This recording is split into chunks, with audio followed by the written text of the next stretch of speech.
नमस्कार दोस्तों, UPPSC RO ARO test series की इस वीडियो में आप सभी का एक बार फिर से हार्दिक स्वागत है।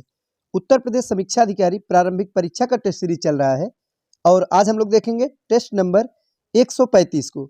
साथियों, यह जीएस का टेस्ट है और जिसके अंतर्गत आज हम लोग महत्वपूर्ण प्रश्नों का प्रैक्टिस करेंगे। तो चलिए शुरुआत करते हैं। आज का हमारा पहला प्रश्न है कि निम्नलिखित कथनों पर विचार कर सत्य कथन की पहचान कीजिए। तो 3 कथन दिए गए हैं, हमें यह बताना है कि कौन सा इनमें से सही कथन है। पहला है, ब्रिटिश कोलंबिया को पर्वतों का सागर कहा जाता है। तो बताइए साथियों, सही है या गलत है? तो बिल्कुल सही कथन है। जो ब्रिटिश कोलंबिया है इसे पर्वतों का सागर कहा जाता है। दूसरा क्या है कि श्वेत पर्वत ऑस्ट्रेलिया में स्थित है। तो बताइए ये सही है अथवा गलत है? तो यह सही नहीं है। क्यों नहीं सही है साथियों? ये जो श्वेत पर्वत है यह ऑस्ट्रेलिया में नहीं स्थित है बल्कि अमेरिका में है। दूसरा गलत है। तीसरा है कि ग्रीन पर्वत और रेड पर्वत संयुक्त राज्य अमेरिका में स्थित है। बिल्कुल सही है। तो याद रखिएगा, ग्रीन पर्वत और रेड पर्वत, इसके साथ ही साथ श्वेत पर्वत, ये सभी अमेरिका में स्थित है। कौन कौन सा सही हुआ? पहला और तीसरा, यानी ऑप्शन नंबर बी इस प्रश्न का सही जवाब होगा। अगला प्रश्न है, सूची 1 को सूची 2 के साथ सुमेलित कीजिए। साथियों, मरुस्थल से संबंधित प्रश्न है और स्थान का नाम हमें बताना है। कौन सा मरुस्थल कहाँ पे स्थित है? पहला है सोनोरान, तो ये उत्तरी अमेरिका में स्थित है। बिल्कुल सही, सुमेल है। दूसरा अटाकामा मरुस्थल, यह दक्षिणी अमेरिका दिया, यह भी सही है। तीसरा है तकला मकान, ये जो मरुस्थल है यह कई बार परीक्षा में पूछा गया है और इसका सही जवाब है चीन, तो यह भी सही सुमेलित है। और डी है गिब्सन ऑस्ट्रेलिया। तो चारों के चारों बिल्कुल सही क्रम में है। तो सही विकल्प कौन सा होगा? ऑप्शन नंबर ए हो जाएगा। चलिए देखते हैं अगला प्रश्न। आगे निम्नलिखित कथनों पर विचार करके सत्य कथन की पहचान कीजिए। पहला एक, उत्तरी अमेरिका का सुपीरियर झील का क्षेत्र मुख्य रूप से लौह अयस्क क्षेत्र के रूप में विख्यात है। बिल्कुल सही है। ये जो सुपीरियर झील का क्षेत्र है साथियों, यह किसके लिए प्रसिद्ध है? तो लौह अयस्क के लिए। दूसरा है नॉर्मंडी फ्रांस का एक मुख्य लौह अयस्क खनन केंद्र है, यह भी बिल्कुल सही है। तीसरा है किरूना यूक्रेन का प्रमुख लौह केंद्र है। तो ये जो तीसरा वाला कथन है यह सही नहीं है साथियों, बाकी के दोनों बिल्कुल सही है। किरूना जो है स्वीडन में स्थित है। कौन कौन सा सही हुआ? पहला दूसरा, यानी ऑप्शन नंबर ए इस प्रश्न का सही जवाब है। आगे है कि जुलू जनजाति का मुख्य निवास स्थान कहाँ है? तो ये जो जुलू जनजाति है साथियों, इसका जो मुख्य निवास स्थान है दक्षिण अफ्रीका है। सही जवाब होगा ऑप्शन नंबर सी। दक्षिण अफ्रीका में जुलू जनजाति निवास करती है और यह दक्षिण अफ्रीका का सबसे बड़ा जातीय समूह है। ये मूलतः खाद्यान्न उत्पादक, कृषक और पशुपालक होते हैं। साथियों, जो जुलू लोग हैं ये मुख्य रूप से किस धर्म को मानते हैं? तो ईसाई धर्म को मानने वाले हैं। नेक्स्ट है कि अफीम उत्पादन के लिए विश्व प्रसिद्ध स्वर्णिम त्रिभुज की अवस्थिति कहाँ पे है? तो हमें ये बताना है कि जो स्वर्णिम त्रिभुज है जो कि अफीम उत्पादन के लिए विश्व में प्रसिद्ध है, कहाँ पे स्थित है? तो दक्षिण पूर्व एशिया में। ऑप्शन नंबर ए इस प्रश्न का सही जवाब होगा। साथियों, यह मुख्य रूप से 3 देश है। कौन कौन से? म्यांमार, लाओस और थाईलैंड में विस्तृत है और यह पूरे वर्ल्ड में अफीम उत्पादन के लिए विश्व में विख्यात है साथियों, विश्व में जाने जाते हैं। नेक्स्ट है, निम्नलिखित फसलों में से कौन सी फसल है जिसे एनर्जी क्रॉप्स की श्रेणी में नहीं रखी जाती है? तो कौन सी है साथियों? तो कपास है। सही जवाब होगा ऑप्शन नंबर सी। तो एनर्जी क्रॉप्स कहते किसे? सबसे पहले आपको यह जानना चाहिए। तो ऐसी फसल जिनकी खेती तरल ऊर्जा प्राप्त करने के लिए की जाती है, जैसे हो गया गन्ना, आलू, मक्का, जेट्रोफा। तो साथियों, कपास जो है यह कैश क्रॉप्स की श्रेणी की फसल है जिनको बेचकर तुरंत मुद्रा प्राप्त की जाए, उन्हें कैश क्रॉप कहते हैं, जैसे जूट, कपास, तंबाकू। तो सही जवाब होगा ऑप्शन नंबर सी, कपास। आगे है, सही सुमेलित नहीं है कौन सा, ये हमें बताना है। फसल और उसकी किस्म से संबंधित प्रश्न है। तो आरओ में फसलों की किस्म से संबंधित जो प्रश्न है अक्सर पूछ लिए जाते हैं। तो आइए देखते हैं। साथियों, इसमें से जो सुमेलित नहीं है वो है ऑप्शन नंबर डी, चना अपर्णा जो दिया गया है। बिल्कुल यह गलत है। अपर्णा मटर की किस्म है। किसकी किस्म है? अपर्णा जो है यह मटर की एक किस्म है, चने की नहीं है। अगला प्रश्न है, निम्नलिखित में से किस फसल में स्टार्च की मात्रा सर्वाधिक पाई जाती है? तो मक्के में। सही जवाब होगा ऑप्शन नंबर ए। नेक्स्ट है, निम्नलिखित में से दक्षिण भारत की किस नदी घाटी को दक्षिण भारत का अन्न भंडार कहा जाता है? महत्वपूर्ण प्रश्न है साथियों।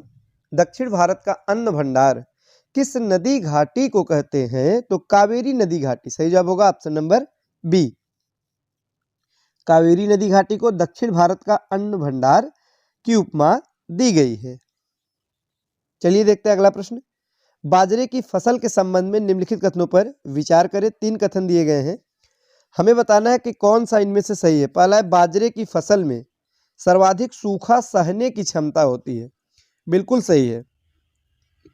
दूसरा है, अनाजों में सर्वाधिक खनिज लवण की मात्रा बाजरे में पाई जाती है। यह भी सही है। तीसरा है, बाजरे की फसल जलमग्नता के प्रति संवेदनशील होती है। यह भी सही है। कौन कौन सा सही हो गया? तीनों, यानी ऑप्शन नंबर सी। आइए देखते हैं अगला प्रश्न। निम्नलिखित में कौन सा सही सुमेलित नहीं है, यह हमें बताना है साथियों। तो पहला है, केंद्रीय बागवानी संस्थान, तो मेजीफेना नागालैंड में स्थित है। बिल्कुल सही है। दूसरा है, राष्ट्रीय केला अनुसंधान केंद्र, यह त्रिची में है। त्रिची कहाँ पे? तमिलनाडु। और केंद्रीय आलू संस्थान कहाँ पे स्थित है? कुफरी, शिमला में। डी में है, केंद्रीय खाद्य प्रौद्योगिकी अनुसंधान संस्थान, दिया गया है पूसा, नई दिल्ली। तो यही सही सुमेलित नहीं है, यह मैसूर कर्नाटक में स्थित है। ऑप्शन नंबर डी इस प्रश्न का सही जवाब है। आगे है, कथन और कारण दिया गया है। तो चलिए देखते हैं साथियों। कथन है कि एमएसपी कृषि उत्पादकों के लिए एक प्रकार की बीमा कीमत होती है। एमएसपी आप समझते होंगे, न्यूनतम समर्थन मूल्य। तो यह कृषि उत्पादकों के लिए एक प्रकार की बीमा कीमत होती है। बिल्कुल सही है।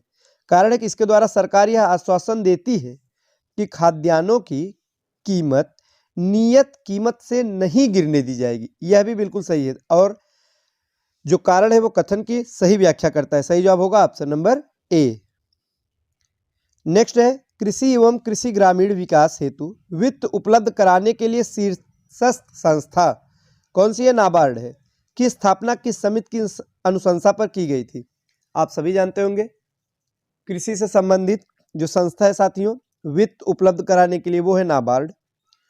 और इसकी स्थापना जो है वो किस समिति की सिफारिश पर की गई थी? तो शिव रमन सिंह समिति। बहुत ही ज़्यादा महत्वपूर्ण प्रश्न है, आप सभी इसके बारे में जरूर जानते रहिएगा साथियों। इसके साथ ही साथ नाबार्ड की स्थापना किस सन में हुई, यह भी आपको पता होना चाहिए। 1982 में। दोनों प्रश्न आप तैयार कर लीजिए। 1982 ईस्वी, इसी सन में नाबार्ड की स्थापना हुई। और समिति कौन सी? तो शिव रमन सिंह समिति। कौन सी साथियों? शिव रमन सिंह समिति की सिफारिश पर इसकी स्थापना की गई। उद्देश्य क्या था? तो कृषि क्षेत्र के लिए, यानी खेती करने के लिए विशेष प्रकार के ऋण को उपलब्ध कराना, यही उद्देश्य था। आगे है, मिश्रित खेती से क्या तात्पर्य है? बताइए साथियों, मिश्रित खेती क्या होता है? तो फसल उत्पादन के साथ पशुपालन, इसी को मिश्रित खेती के अंतर्गत रखा गया है, या कहते हैं फसलों के उत्पादन साथ साथ पशुपालन या डेयरी उद्योग किया जाता है। साथियों, इस प्रकार की खेती में पशुपालन व फसल उत्पादन एक दूसरे पर पूर्णतया निर्भर होते हैं। नेक्स्ट है, निम्नलिखित में सही सुमेलित नहीं है। कौन सा नहीं है? तो दूसरा वाला, मेरीकल्चर व्यावसायिक स्तर पर विभिन्न प्रकार के फलों एवं सब्जियों का उत्पादन दिया गया है, ये गलत है साथियों। समुद्री जीवों के उत्पादन की क्रिया है मेरीकल्चर। ऑप्शन नंबर बी सुमेलित नहीं है। आगे की कथन और कारण दिया गया है, ये देखते हैं। तो कथन है, काली मिट्टी कपास की कृषि के लिए उपयुक्त होती है। बिल्कुल सही है। कई प्रकार से यह प्रश्न पूछा जाता है। कभी कभी पूछा जाता है कि कपास की मिट्टी कौन सी है, तो आप बताएंगे काली मिट्टी। काली मिट्टी कपास के लिए सर्वोत्तम है साथियों। बिल्कुल सही है। कारण है कि इसमें नाइट्रोजन तथा जैव प्रचुर मात्रा में पाए जाते हैं। बताइए सही है या गलत है? तो कारण गलत है साथियों। काली मिट्टी में चूना, लौह, पोटेशियम, एल्युमिनियम ये सब पाए जाते हैं। कारण गलत है। कथन सही है। इस प्रकार से सही जवाब है ऑप्शन नंबर बी। आगे है कि दलहनी फसलों के उत्पादन हेतु कौन सा तत्व आवश्यक है? तो कोबाल्ट आवश्यक है। कौन सा साथियों? जो दलहनी फसल है इनके उत्पादन के लिए कोबाल्ट एक आवश्यक तत्व है। कोबाल्ट राइजोबियम द्वारा नाइट्रोजन स्थिरीकरण के लिए भी आवश्यक तत्व है। हाल ही में केंद्र सरकार द्वारा लॉन्च किया गया साथी पोर्टल और मोबाइल ऐप किस क्षेत्र से संबंधित है? साथियों कृषि से संबंधित है। किससे संबंधित है? कृषि से संबंधित है। अगला प्रश्न है, किसी कंपनी द्वारा इनिशियल पब्लिक ऑफरिंग आईपीओ के जरिए शेयर किस बाजार में विक्रय किया जाता है? तो प्राथमिक बाजार में। सही जवाब होगा ऑप्शन नंबर ए। आइए देखते हैं अगला प्रश्न। भारतीय राष्ट्रीय भुगतान निगम एनपीसीआई का गठन किसके द्वारा किया गया है? तो साथियों इसका गठन भारतीय रिजर्व बैंक और भारतीय बैंक संघ आईबीए इन दोनों के द्वारा किया गया है। सही जवाब होगा ऑप्शन नंबर बी 2 और 3। तो साथियों ये थे आज के महत्वपूर्ण प्रश्न। आगे के प्रश्नों को हम नेक्स्ट वीडियो में देखेंगे। धन्यवाद।